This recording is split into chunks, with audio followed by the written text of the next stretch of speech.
As a kid, I always loved Lego, and as a kid, I always loved Star Wars. Now, when Lego Star Wars first came out in 1999, I was nothing more than a constipated looking blob. But when the Attack of the Clones sets came out in 2002, I, like many of you, was absolutely obsessed with Lego Star Wars. I was hooked. More specifically, these three sets were some of my first ever Lego Star Wars sets, being the 7113 Tusken Raider Encounter, the 7133 Bounty Hunter Pursuit, and the 7103 Duel on Geonosis. And that Zam Wesell minifigure, genuinely ahead of its time. I really wish I had that minifigure now. A couple of years go by and it's now 2005, the release of Revenge of the Sith. Honestly, I don't think there's ever been a better time to be 6 years old.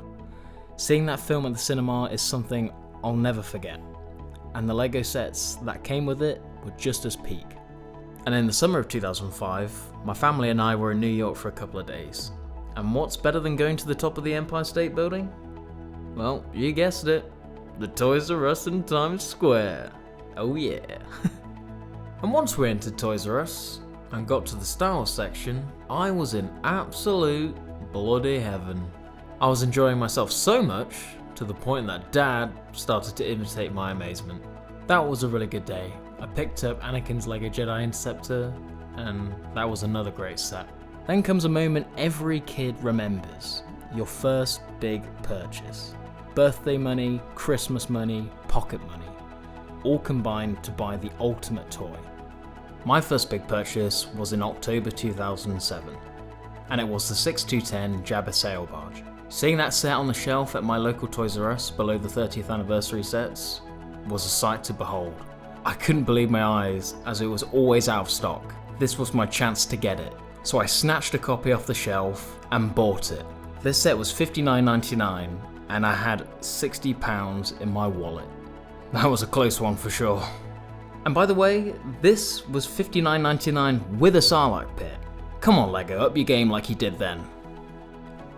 Then comes Christmas. Christmas as a Lego fan was always magical. Whether it was getting the 6211 Star Destroyer one year, or the 10188 Death Star for the other. There was always that one set that made you go absolutely berserk. I think mine had to be getting the 6211 Star Destroyer.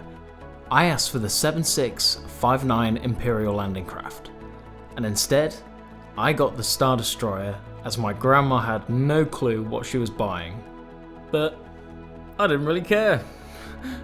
I got a blooming Star Destroyer instead. Okay, I'm going on a bit of a tangent here, so I'll get back to what I was saying. But what I'm really trying to say is that Lego was a huge part of my childhood creativity. You'd build the sets, sure. You'd play with them or display them, but you'd also make your own things, like mocks, stop motion animations. And with stop motion animations, you'd be inspired from the likes of Forest Fire 101, Brotherhood Workshop, and many more animators. You'd be terrible at first, and somehow still feel proud of them. And yes, let's not forget that we would absolutely ruin our perfectly good clone troopers with Sharpie pens. Then a few more years go by, you hit your teenage years and suddenly, poof, Lego just disappears. Nerf guns take over, gaming takes over, and Lego becomes this distant memory and you don't really think about it anymore. Until one day, you do. Fast forward to being 20 years old. You get recommended old Lego stop motion content from OG creators. As you watch them, all those childhood memories come rushing back. One thing leads to another and you end up browsing the new line of Lego sets. So you do what any reasonable person would do. You go on Amazon, buy that mid-price Lego set, and build it. Initially as a one-time thing, but you guessed it, one purchase certainly turns into multiple purchases. This resurgence in Lego inspired me to give stop motion another go. And when COVID hit, that's when I really tried to hone my skills with animation. And in 2024, for the 25th anniversary of LEGO Star Wars, I participated in the 25-second challenge. That's probably my proudest animation, purely based on just the celebration as a whole, participating within the community, and just having it being selected with LEGO. That was a really cool event. and I'd like to think that kid me would be proud that I did that. All in all, whether you like to build Lego sets and display them, build Lego mocks, keep Lego sets sealed, animate with Lego, or do it collectively as a whole, I genuinely think this is how a lot of adult fans of Lego find their way back to Lego. That nostalgia doesn't just remind you of the past, it reconnects you with something you love doing.